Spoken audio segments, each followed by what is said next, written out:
77 day 啊，今日又練幾個鐘咯，唔係點啊？跟住晏晝我就收台，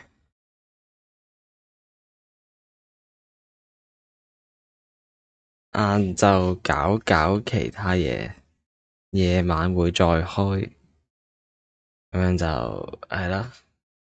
今日都係繼續畫動物，但係就唔係畫 bird 啦。今日睇下先，我都未睇今日練咩添。哇！bam bam bam bam，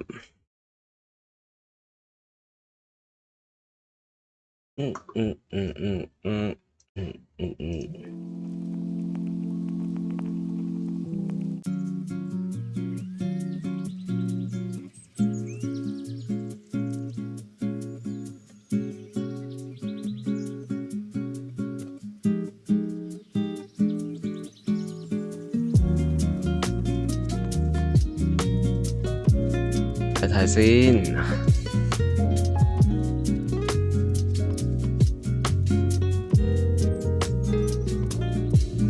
Today 咧就練畫呢個 long hoof core 啱未啊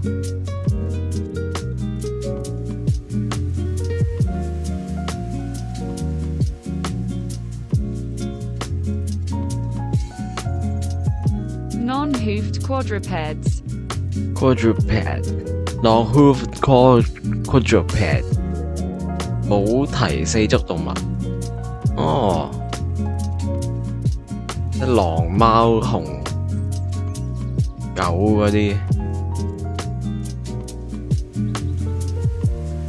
Ferret 有咩㗎 ？Ferrets。Ferrets. Ferret。 Ferrets. Ferret。雪豹。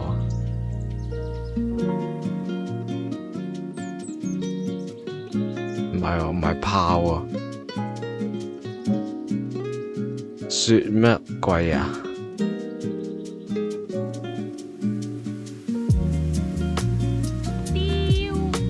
雕，雪雕。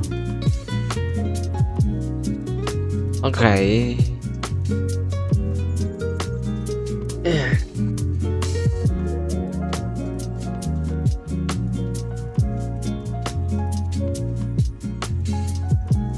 4版。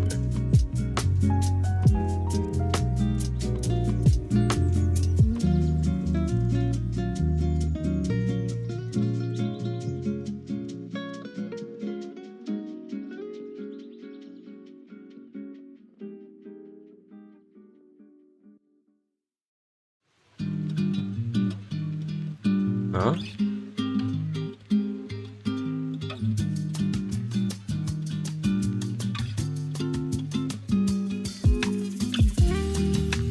？4版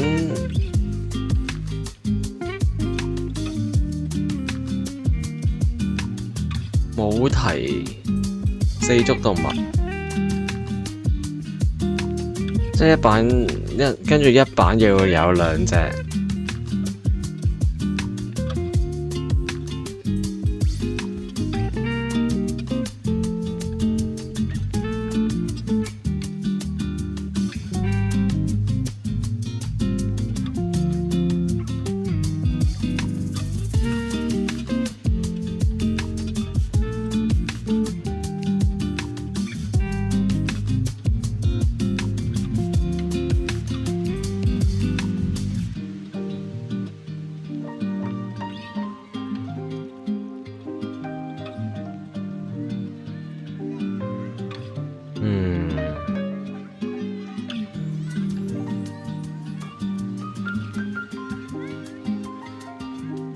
咁使唔使 texture 啊？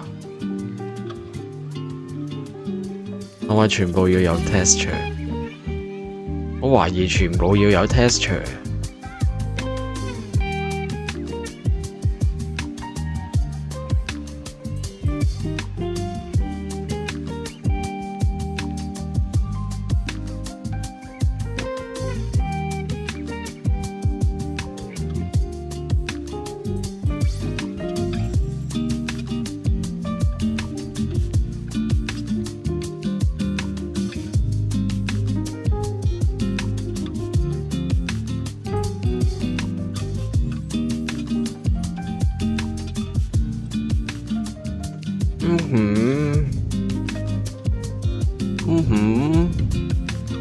佢，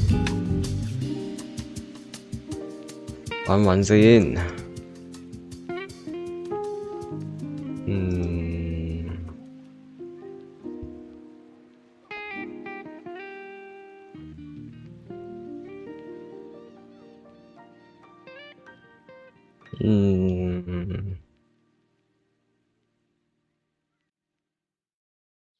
呢度有冇其他動物㗎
？Oh my god，勁 Q 呢個。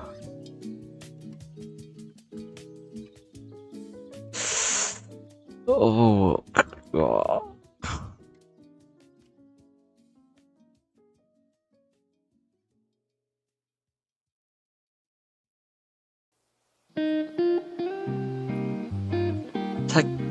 七星期大嘅 Red Force。Red Force。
一嚟就失陪招，仲要喵聲，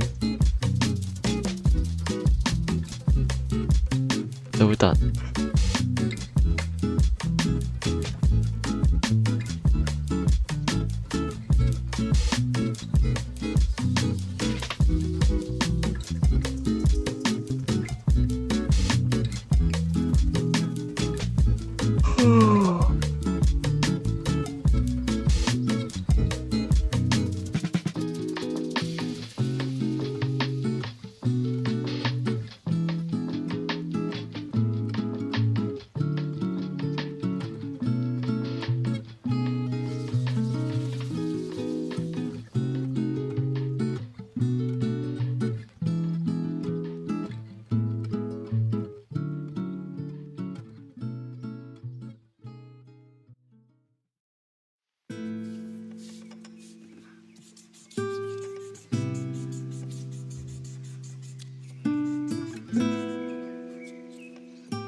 Furry protrusion.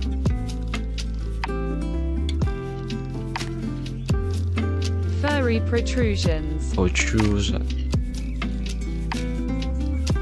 Protrusions.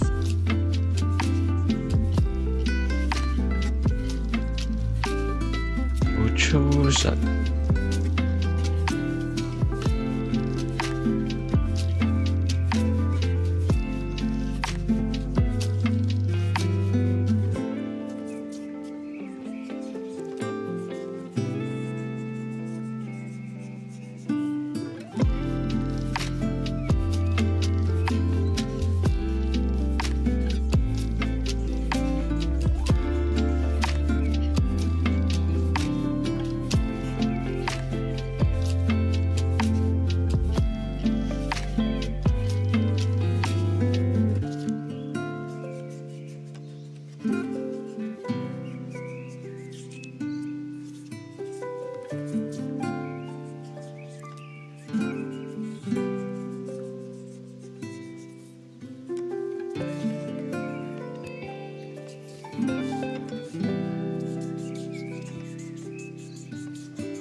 佢有畫狼嘅 demo， 睇一次先。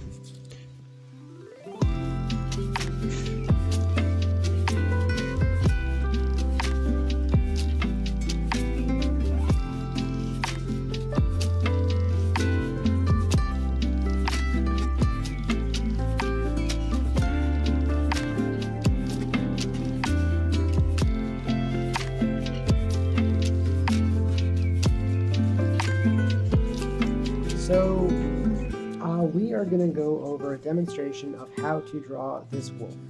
And this demo is probably one of the more in-depth ones because it covers a lot of different topics that we get into when we're drawing animals. And so it might be a bit longer, but it should be worth it. So let's get started. Just going to move him over to the side.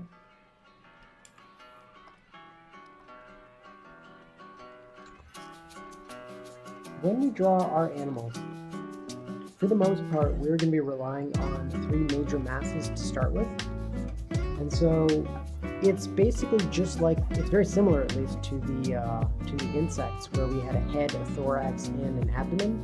In this case, we are not, well, instead of an abdomen, it's not an analogous component, it's the pelvis, which actually sits beneath the abdomen. Usually you'd have your abdomen here. But in humans, it's not one of the solid masses, it's one of the more flexible ones. And so instead we're talking about the head, the chest, or thorax, and the pelvis. And you'll notice that when I drew these, I've gone to particular lengths to establish each one as being a solid form. I'm not just, drawing loose ellipses and just focusing on putting down the shapes. I want to make sure that I am confident in my own belief that these are solid forms, because when I go into build on top of them or modify them, I don't want to disregard the fact that they are forms. It's just all too easy to bring in a form or like this and then just start cutting into it, like without caring about how those things exist in 3D space. And so it can be very easy to lose the illusion of solidity. And that's the last thing you want to do. Construction is built on that concept. And so here I've drawn a contour curve, 2 contour ellipses. This one is the one that we would be able to see, like the side of the ellipse that we'd be able to see. And then this one would be on the other side of it. So we're also drawing through our forms a little bit as needed. And here, the contour ellipse that I've drawn on the torso is essentially where I'm going to want the neck to connect. So we'll get into that in a little bit, but I'm using these contour ellipses not just to reinforce the form, but to plan out how they are eventually going to connect with one another. So I've got my major masses laid out, and they feel solid to me. That's the main thing. Whether or not they feel solid to other people is relevant, but not nearly as important as whether or not you buy into the illusion that you're creating. You need to feel that these are solid forms that exist in this world that you're working in. So the next stage, I've done 2 important things. One is I've drawn the neck, which is essentially just encompassing the entirety of this cranial head mass. It's not the whole head, it is just the component on which we are going to build things out. So if you looked at it from the side, you might have more forms that go onto there. I don't know what a wolf's head looks like from the side. I'd have to look up reference. But basically the idea is that you've got your cranial mass and then you add additional forms onto it as you go. So this is not meant to contain the entirety of the head. It's just the part that starts. And frequently I have a lot of students that draw this way too big. You can always increase its size later on. You might start out with something like this and then you realize, wait, no, that's not going to work. So maybe I want to, well, maybe I want to add some forms onto it or something to kind of pad it out. You can always do that. There's a lot of flexibility there as long as you're respecting the fact that it's 3D. But if you start out with something too big and then you try and pull back, you get into that situation where you're cutting into it again, which is considerably more difficult because you really need to understand how the parts that you're cutting away relate in 3D space to the parts that you're cutting it away from. And so usually I try and avoid that wherever possible. So here I've got my neck and it comes down to the torso, connecting to it like a tube, and it's basically plugging in not into the initial pole that I had made, not into the initial contour ellipse, because I decided it wasn't quite big enough. So I created another one. No harm in that, as long as it's following along the same surface. As long as they are telling the same story, then it's fine. And so it connects into this rib cage mass, and then the other major difference in this stage is this sausage that I created by encompassing both the rib cage, which is about half the length of the body. That's pretty common in most animals, including humans. And it comes all the way down and encompasses this pelvis, which is about a quarter of the length. I do have a lot of students who tend to start out with like rib cages like about this big in relation, and that's going to be way too small to work with because it's not actually then going to be representing the actual rib cage mass that exists. You'll also notice that the pelvis here is angled somewhat, and I'm using, usually it's going to be angled in this fashion, kind of going in and to the bottom, but always keep an eye on your reference to kind of figure out what would make the most sense. Because since the torso is flexible, at least through this section, you can get different kinds of positions for that pelvis.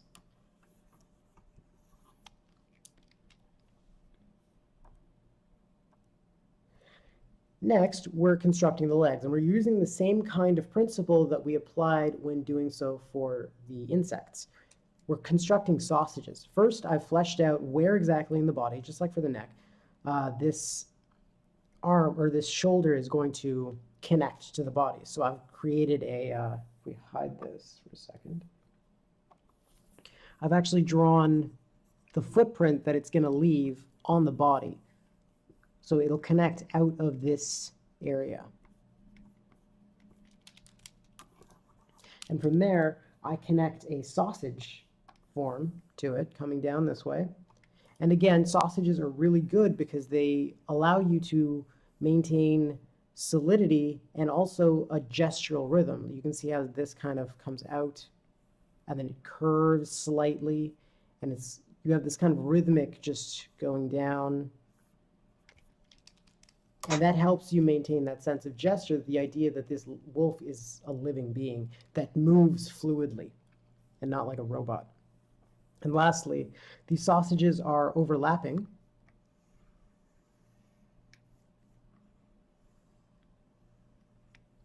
And I've drawn a contour curve right over the joint where they intersect to reinforce the illusion of solidity. I'm not adding contour lines along the length of the sausage. I'm leaving it just at the joint because that's going to be enough to kind of reinforce that illusion of form and solidity all the way throughout. And also, when I'm drawing the feet here, I'm not too worried about them right now, but I'm still, I still want to achieve a vague idea of the fact that this is a three-dimensional object. I do have a lot of students who will get caught up in just, oh, it's just a simple blob, and that's all I'm going to put down. That's not entirely accurate. Here, I'm aware of the fact that there are planes to this simple form. I may not have drawn them all, but I am aware of the top, the side, and the front. And as long as you maintain that, then you have enough information and understanding of what you're working with to keep moving forwards. So here I have my top, my side, or my front and my side, and same with all the rest of these. As long as you understand where the top, side, and front and where they're separated are, you'll be in a position to further develop that form later on. So where am I in this layer structure? There. And so now I've added a few extra masses to my construction. You can see here that this wolf, the neck was coming down this way, but this wolf has a lot more going on. It's got this entire mass here, which is not necessarily part of the core structure. It could be muscle, it could be fur, it could be a combination of these. And we still want to build that out in a way that feels three-dimensional, but we don't want to incorporate that complexity into our initial construction. So instead, we start out with just the basics that we understand, and this applies to most animals. You have your rib cage, your pelvis, your cranium, your neck, your torso, and then you're kind of building out as you go. And then you can add these more specific masses that you see. And whether it's muscle or fur doesn't really matter because the fur is still thick. It still has presence to it. And so what I want to make sure is that when I am actually adding these masses, that I'm aware of how it wraps around the form. I'm not just, if I hide it for a second, I'm not just adding it like a flat shape. Because we are never dealing with flat shapes. We are dealing with masses that are interacting with each other. If you think back to Lesson 2's organic intersections exercise, we basically take these water balloon-like forms and we're dropping them on top of each other to see how they slump and sag where their weight is not supported. And that's the same idea here. We're constructing with an understanding of how these forms are interacting with each other. And even if it doesn't necessarily come through in the lines that you end up drawing for your form, because unless you're loading it up with a lot of contour lines, you're not necessarily describing that relationship, and you don't necessarily have to, as long as you understand it. That's the reason that we do add these contour lines generally, because we are taking what we understand and we're expressing it on the page as part of this exercise to cement it. You don't always have to do that, especially not when you're creating you know, a nice pretty drawing, you're not doing all these extra construction lines, but you still have to have the awareness there of what the relationships between these forms are, because no one is going to understand what you're putting down into this 3D world better than you. So if I toggle that back on, you'll see here that I am aware of how it wraps around. It's kind of sagging and slumping around the form, and then where it runs out of its own form, it kind of curves back around, wraps around the mass of the thigh, around the hip, and it comes back around and lumps up like this. So I really cannot stress enough how important it is to fully grasp how these forms that you're creating relate to one another in 3D space. And you can't just stamp them on there like stickers. Like if you're drawing, if this was your torso, let's make it a little bit more solid here. If this was your torso and you added another form on top of it, you wouldn't just be able to do, sorry, it's kind of instinctual for me to wrap these curves around each other because I've been doing it for so long. But a lot of other students will just look at it like, okay, well, I want this hump here, so that's what I'm trying to achieve, and then I'm going to just put it that way. And that's kind of, it's starting from what you want to achieve and going back to how you're going to get there. I think that it's a lot more effective to think about, if I wanted that mass, I'd be dropping in another mass on top of it in this particular location, but I'm not necessarily going to determine just how that mass is going to sit. Like where I decided that I wanted a mass that had this curve initially, I wouldn't establish that. I'd drop in a mass and then I'd see how it turned out. So I think that, okay, well, this mass is going to be curving around the body here. It's going to wrap around like this. And then it's, because it's got its own volume, it's not going to go flat out like that. It might bubble up a little bit. And there. So I've actually gone through the process of not deciding this is what I want visually and then I put it in there. I've solved the spatial problem of the idea of taking another mass and dropping it on top and seeing how it turns out. So that's the real difference. You're not going in there to craft things exactly to your specifications. You're figuring out what clay you need to pile on in order to get the effect that you want, and you might not always get it exactly that way. You learn which ones produce the effects that you want through practice. But it's really about that spatial awareness that makes it all believable at the end. So now I'm adding the head, and I'll actually be going over a separate demo of drawing the head of a tiger. But in this case, I'll just quickly go over a few major points here. First of all, I have created this kind of muzzle form that is attached to the head, to the cranial mass. And you'll see here that I'm kind of trying to understand how it's going to fit into these curves. And because it's looking directly at us, it's a little bit tricky not to get caught up in the 2D shape of it. You know, if I was thinking about where this boxy shape ends,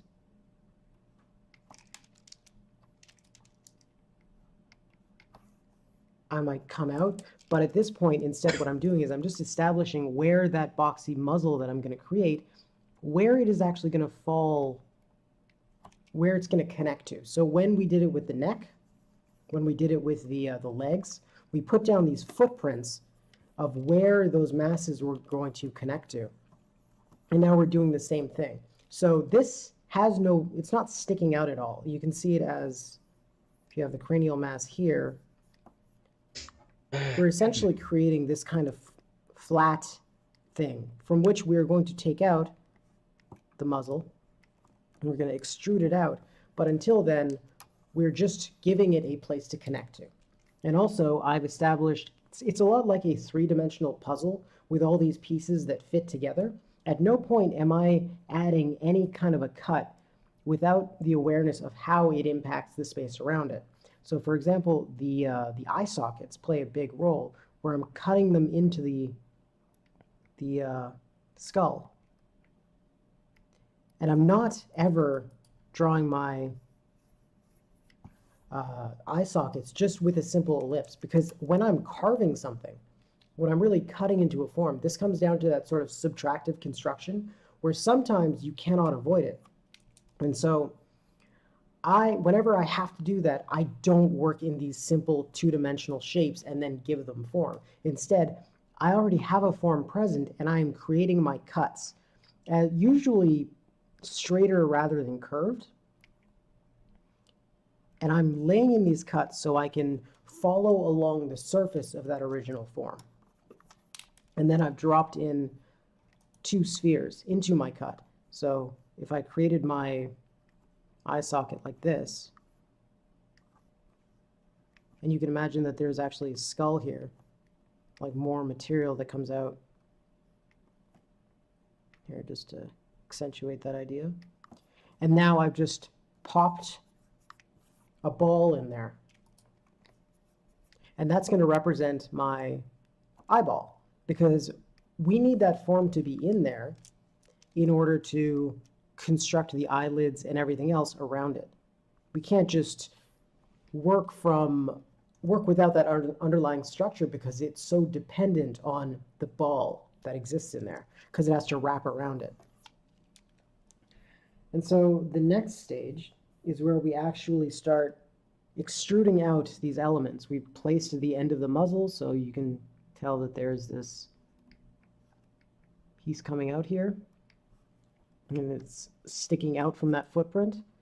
We've created the eyelids wrapping around that eyeball, and again, I'll go into it in much more detail with the tiger head demo. And even with these ears, you can see it's a little bit harder to see here, but this line does not stop at the edge of the cranial mass. It actually comes further in and stops around here. So we're actually thinking about how this side of the ear is connecting to the back, and then there's a whole edge coming down as it connects to the cranial ball, wrapping around the form. And the same thing here. We've played a little bit with how it's connecting around and tucking in back. So we're always aware of how these forms relate to each other in 3D space. You're never just working with a flat two-dimensional shape on the page. And so by this point, given that it's lesson 5, you should be breaking away from that kind of idea that you're just drawing lines on a page. You have not been doing that for a very long time. And so also there's this kind of brow ridge that I've created. All these little puzzle pieces that I'm fitting together along the skull, because there's so many planes and so many elements that are just snapping together. And so the more I flesh them out, the more I break the head into planes, the more I can understand how they all fit together as three-dimensional forms. And now we're pretty much getting into more, detail-oriented aspects. So here, you'll notice that this whole time, I was constructing the neck coming back like this, and so I was ignoring this whole protrusion here, similarly to how I was doing it back here, ignoring this clump of fur and muscle and whatever else. And so I was doing the same thing, but eventually you do need to kind of flesh that out. And so because I understand it, I understand how all these forms fit together, I can draw what appears to be shapes with the understanding of how they exist in relation to the rest of the construction. And so I've added some kind of pudge to the face, for lack of a better word, kind of to extend that fur. Previously to this, I was really only focused on just how the muzzle was coming out of the face and how it split out into all these planes. But now we can think about, well, is this fur? Is it muscle? I don't really care. It's a mass.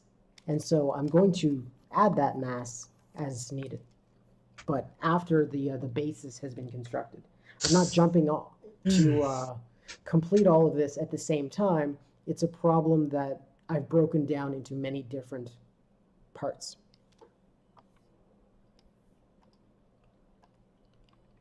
Now here I've started to accentuate some line weight in key places to kind of build a visual hierarchy.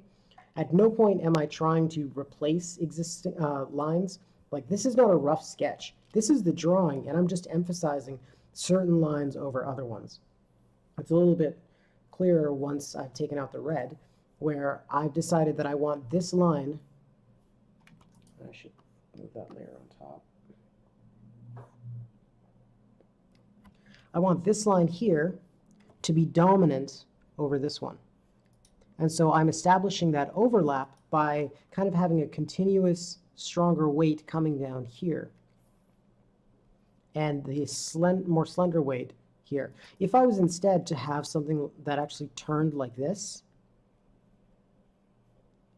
that would start building a different kind of illusion that I'm not after here. So I want to clarify, when two objects are overlapping, how does that overlap work in space? And so same thing here. If I were to start building the illusion that this is a single edge that starts here and continues along here, that's going to start confusing people. So instead, we want to establish that the leg is coming down like this.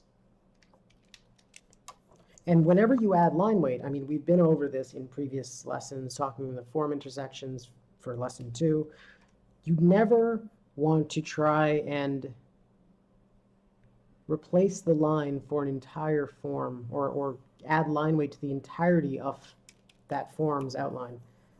You only add them to certain local sections with the same kind of confident ghosted line that you would apply when having drawn that line in the first place. If you try and cover a whole form with line weight all the way around, you're going to end up drawing so slowly that you will take all this confident line work and fill it full of hesitation and wobbliness.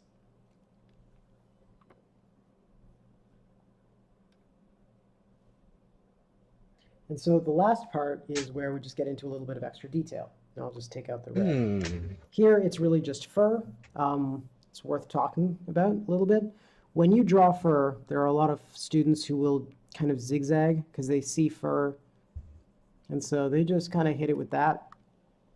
Don't do that. To put it simply, that's breaking one of the this primary rules of mark making that I outlined in lesson 1, where when you have a line with one trajectory, you never continue on with that same stroke but with a different trajectory, meaning you don't zigzag your lines. That's not undoing. That's a problem. So what I mean is, you don't zigzag like this back and forth with a lot of sharp corners. Instead, you draw one line and then another and then another and then another. And this way you can design those tufts of fur, in this case, very specifically. As you can see, while at first glance it may seem like a repetition of the same kind of rhythm, it's not. They are very specific choices of, I'm creating a little tuft here, and then I'm going back to smooth line, and then I'll, maybe do another tuft. This way you control just how much how much density of detail you're actually applying. Since this is all on the silhouette, you really don't need to get that dense in order to convey a certain visual impact. And if you get really dense, you're going to start building unintentional focal points. And so one of your main responsibilities is controlling where the viewer's eye goes. And so right now, I kind of want to keep their attention here and maybe a little bit here. And so they'll look here first and then they'll come down here, but I don't necessarily want them. Here's a good example of a place gone wrong. I've added too much scratchiness here. I didn't kind of draw my shadows to be nice and clean and well crafted. And so because there's more contrast in this area, the viewer's eye might go here, but I never meant that to happen. And so by controlling the density of your detail and the kinds of marks you're putting down, you can keep yourself from mismanaging your audience. And of course, if you zigzag, another thing that's worth mentioning, when you zigzag back and forth, it becomes very repetitive, and it always tends to kind of devolve into this loose, scribbly mess.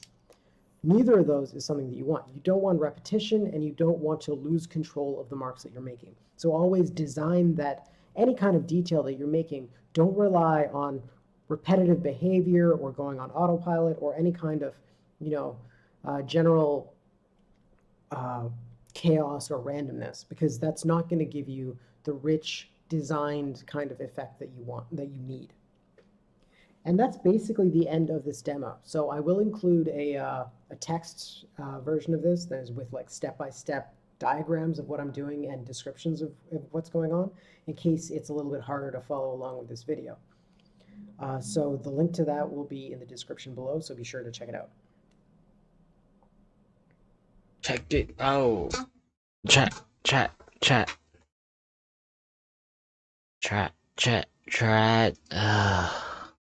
好攰啊！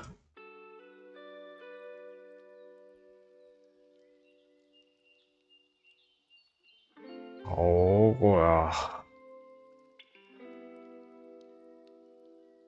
睇完已經好攰啦。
Torso.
OK，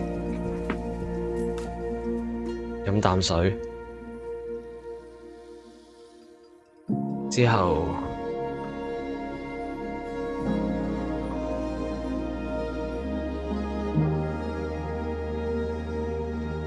試下畫呢個，畫呢隻嘢。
啊。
哇，大咗好多喎！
啊！呢個波應該褪過嚟。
早早啊，Thomas。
咩事啊？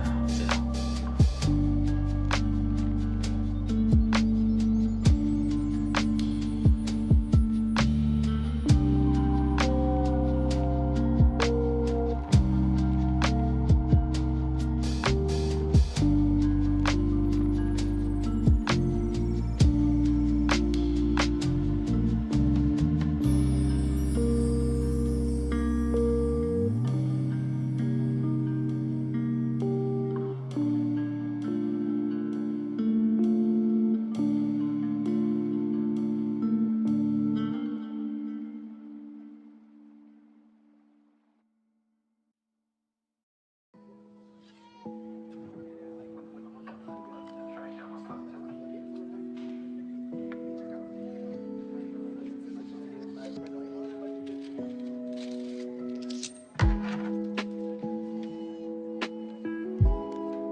搞唔掂啊！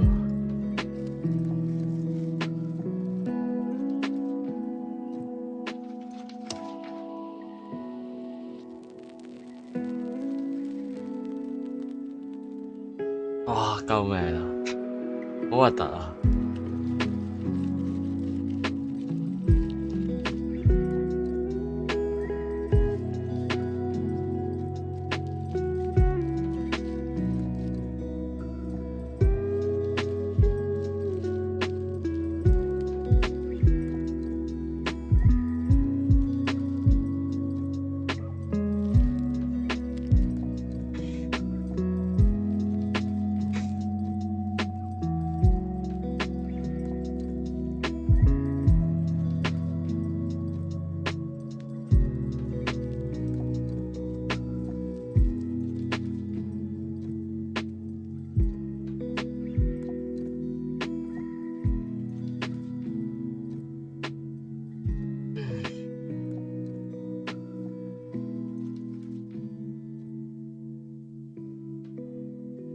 跟住呢？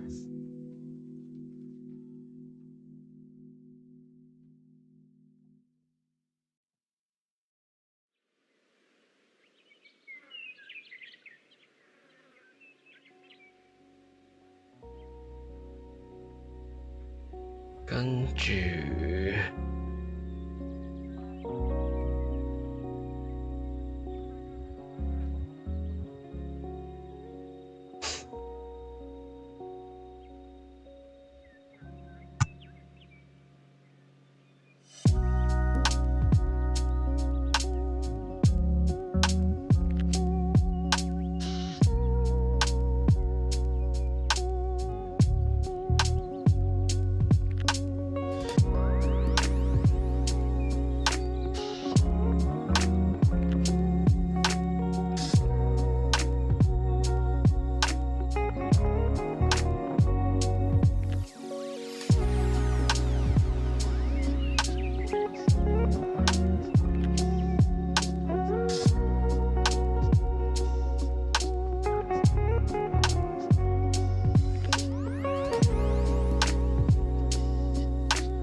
係咪可以加霧啦？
好驚啊！我唔敢啊！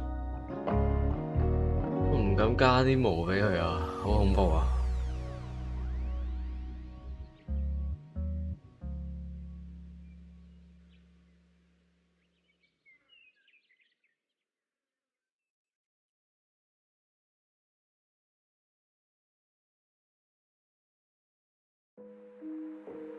好可怕啊！呢件事。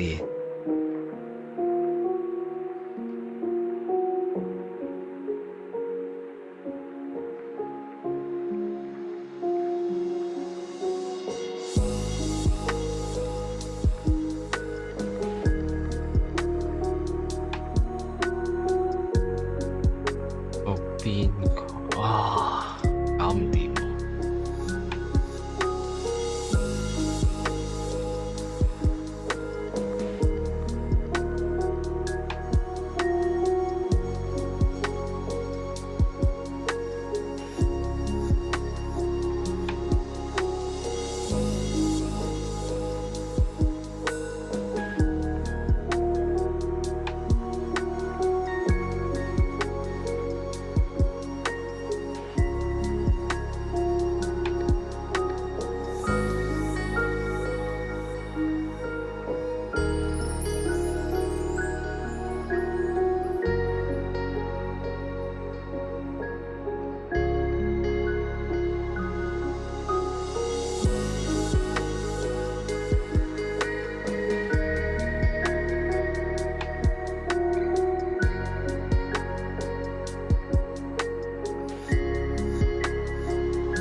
咗隻箭豬啊！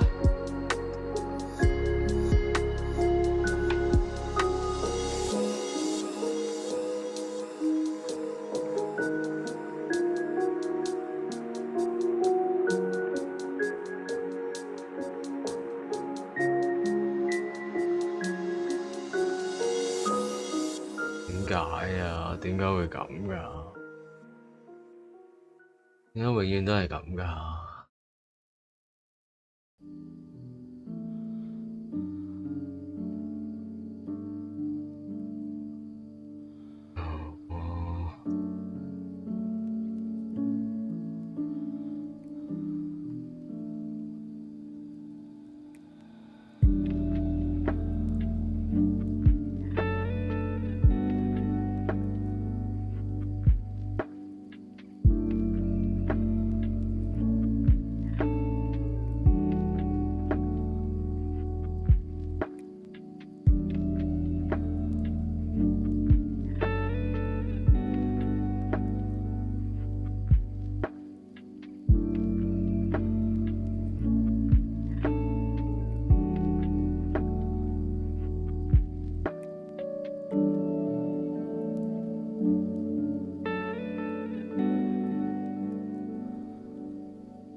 唔好啊！點解咁樣㗎？好可怕！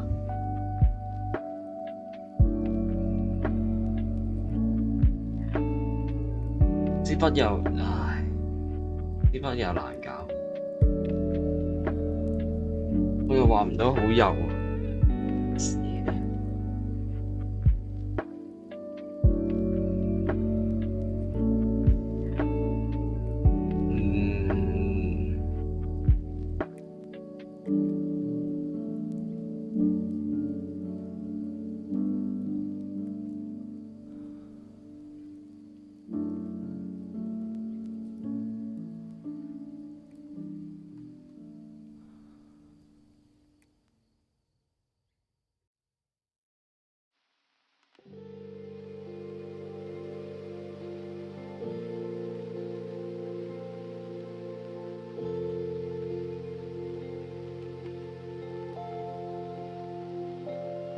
點解啊？點解啊？點解啊？點解咁難畫㗎？點解啊？唔係好明喎。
變成咁。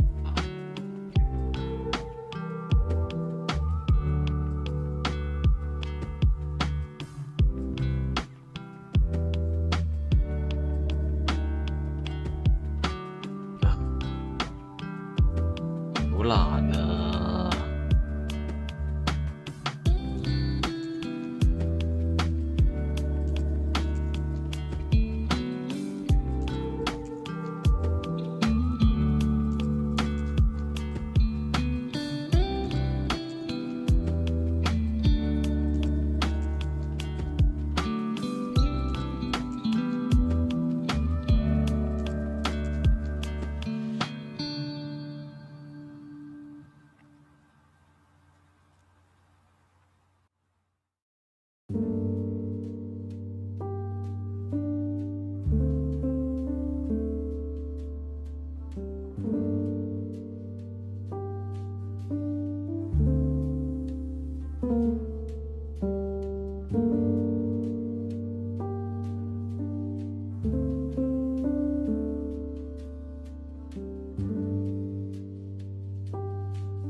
黐孖筋㗎。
哦，Maple，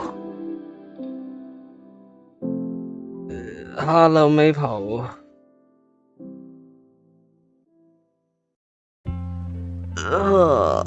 好辛苦啊！畫呢個畫毛啊，畫毛好難啊，我唔知點樣畫，好核突啊！畫啲毛，畫到佢變咗箭豬啊！哎呀〜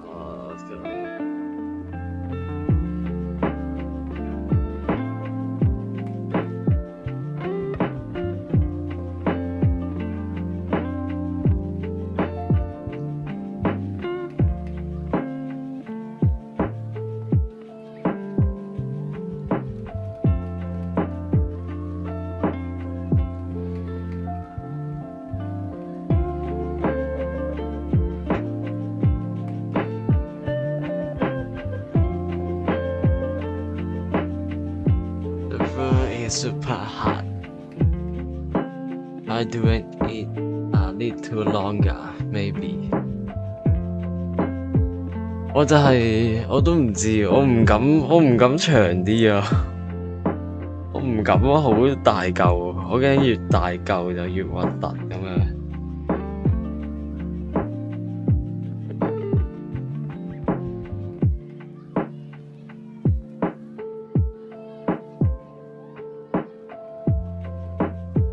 Neither stroke the head. Press down hard on the pencil at first. Then let go and press down only gently.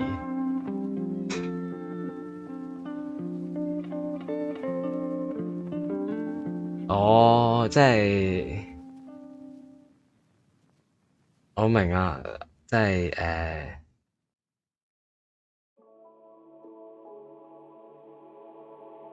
即係個尾等佢慢慢飛勾嗰種係咪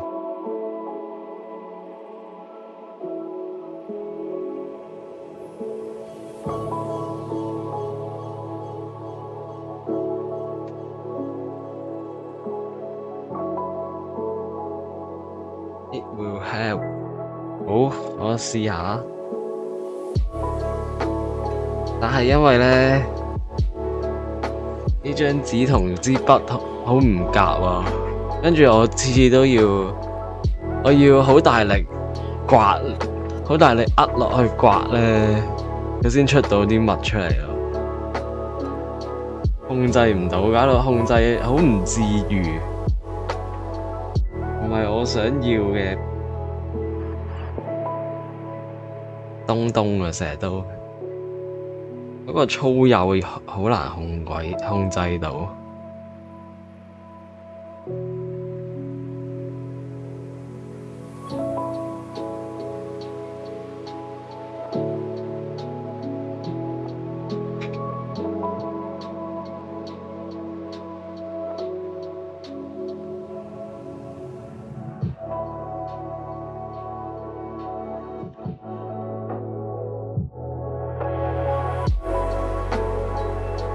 Try pencil. Pencil first. Maybe pencil will better, but I can't use pencil on this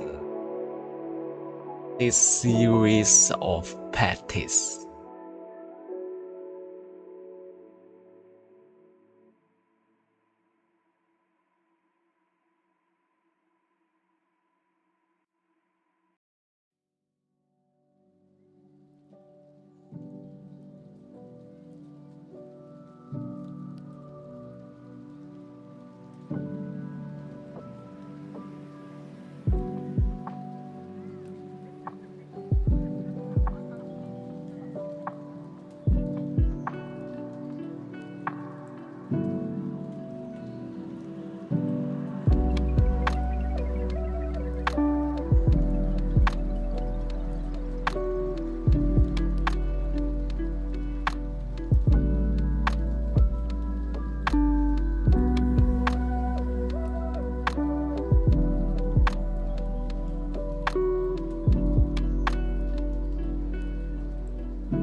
The pen is hard.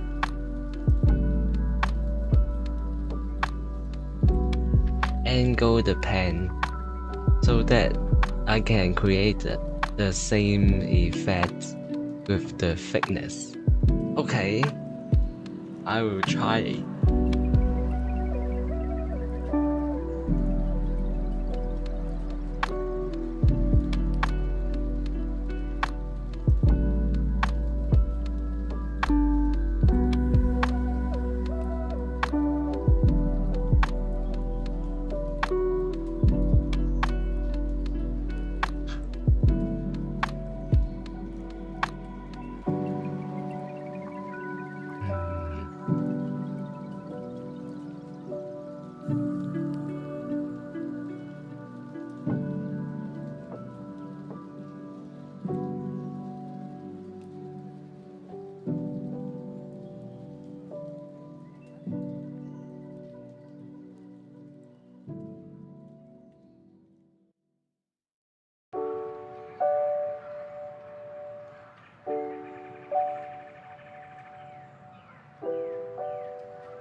Longer.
哇！救命啊！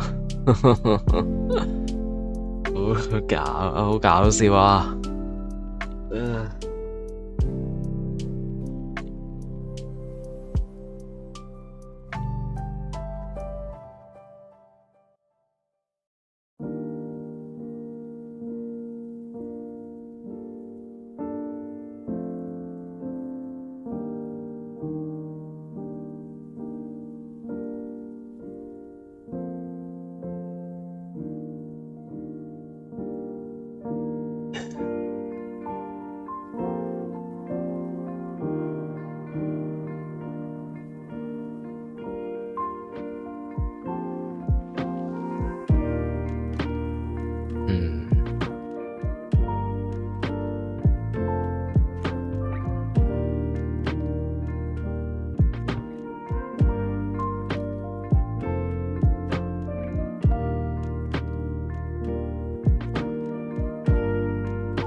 ！You have to go 啦，有嘢做啊，好啦，下次再講啦。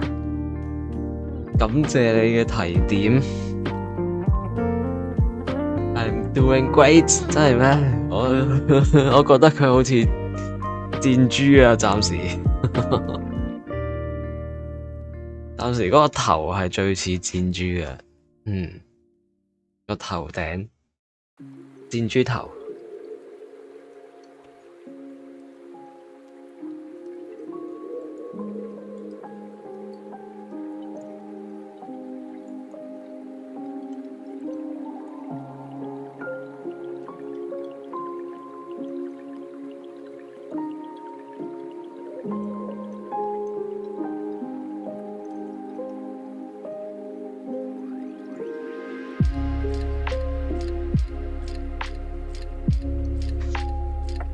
I've got the body structure and pose right。呢個都係嘅。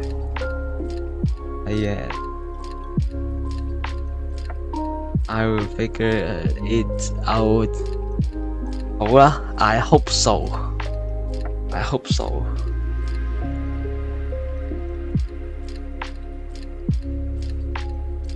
感謝。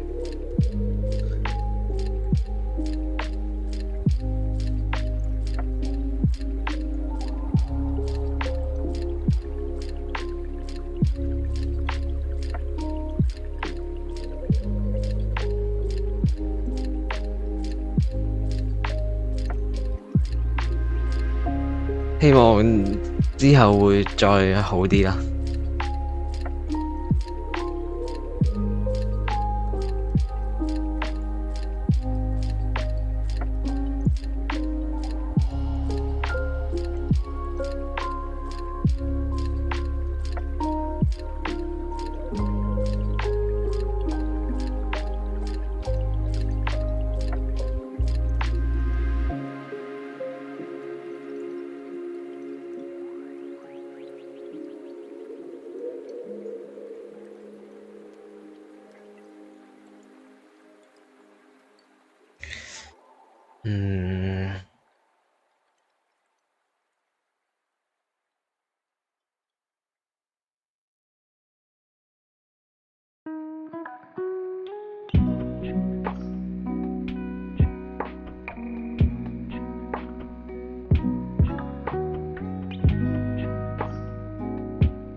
下支筆成日都畫落去咧，佢都唔出乜。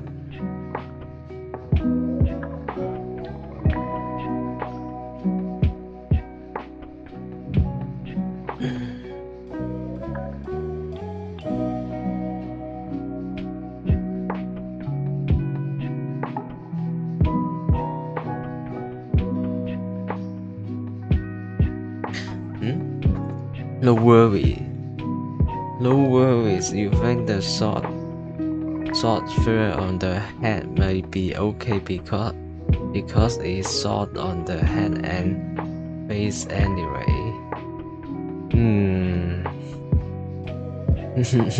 我都唔知啊。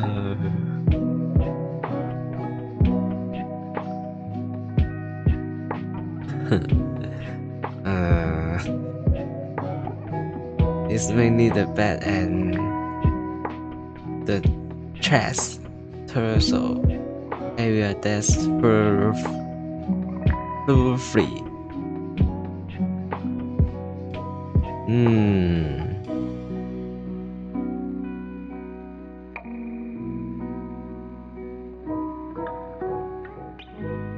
可能我再加啲 detail 就冇而家咁礙眼嘅，可能係咯，係啩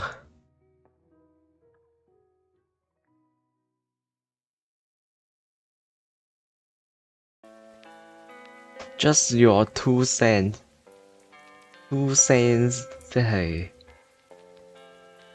personal opinion。吓 ？Why？ Okay. See you next time, Maple. Thank you. Thank you for the suggestion. Appreciate it.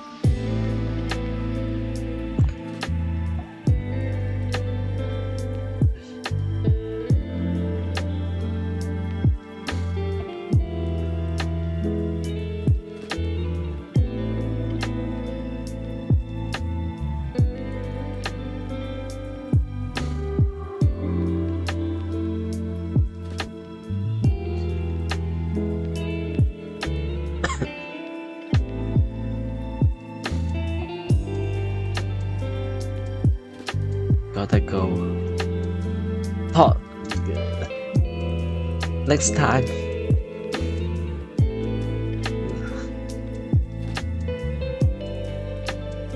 Two cents.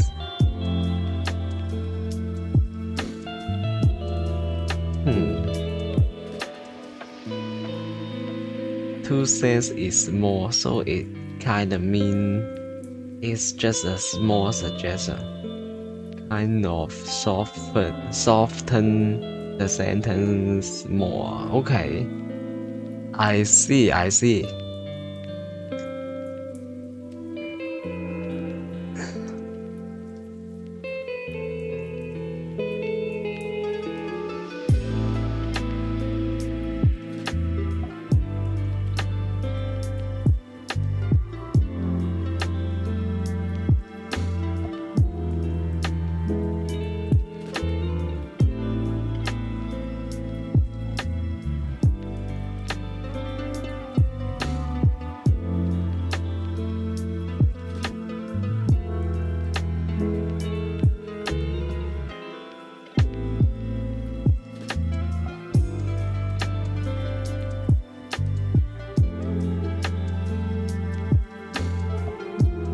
都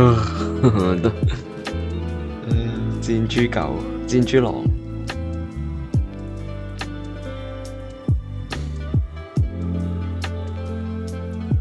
唔係喎，force 係咩啊？狐狸。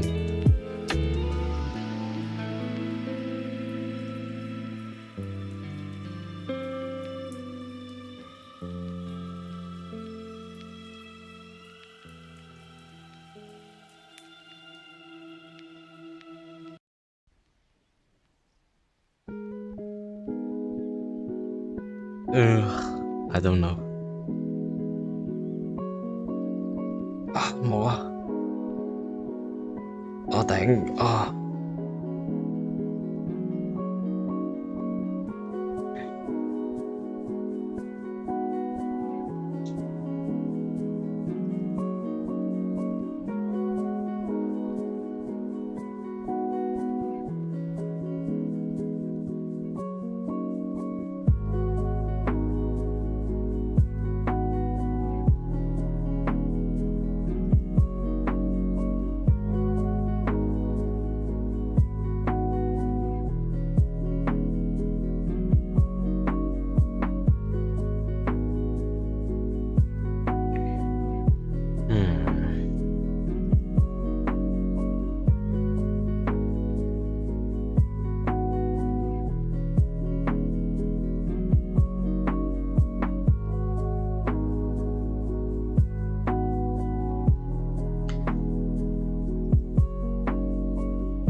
呢啲要明顯啲。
啊，shit。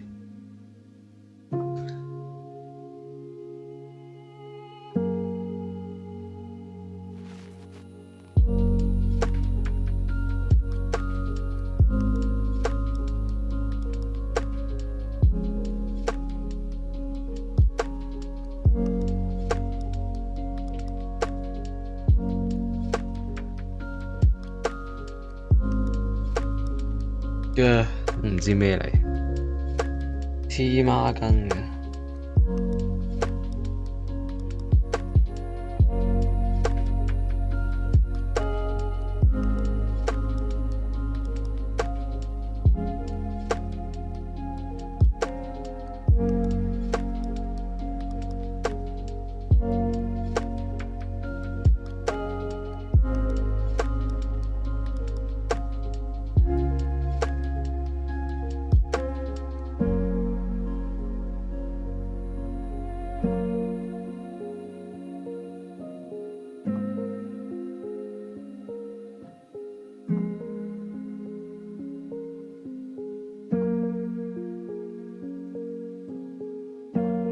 黐孖筋㗎。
隻腳。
Too much 啦。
呢度多咗，唉。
太多太多太多都係。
不如就咁啦。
I don't know， 永遠呢啲都太多，佔得太多，搞到好鬼花。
I don't know. I don't know. I don't know.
解會咁樣㗎？點解會咁樣㗎？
太難啦，搞唔掂啊！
怪怪地。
咁啦，就咁樣啦，練住咁多先今日。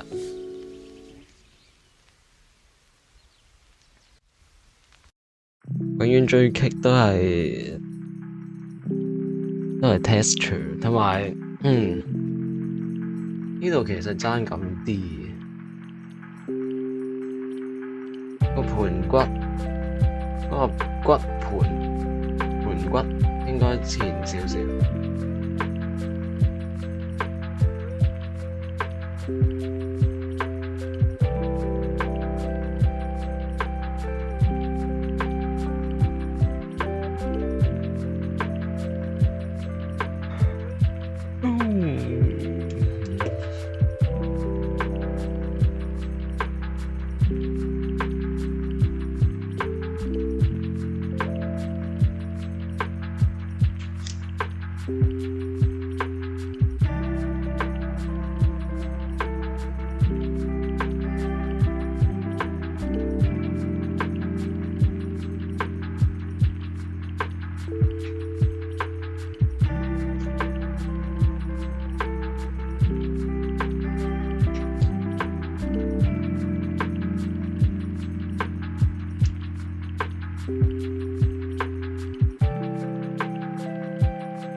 唔好再加啦，就咁啦，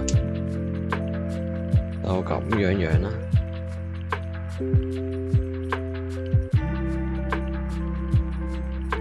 今晚再開。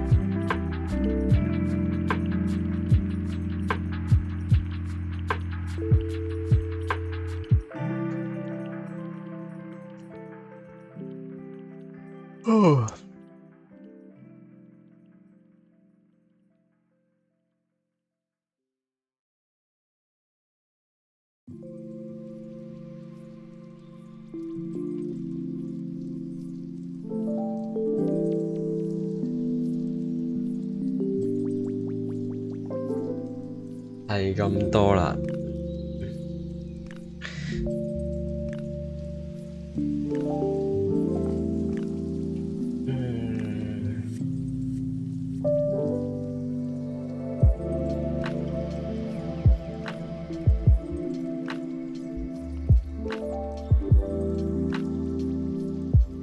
下次再努力。再見。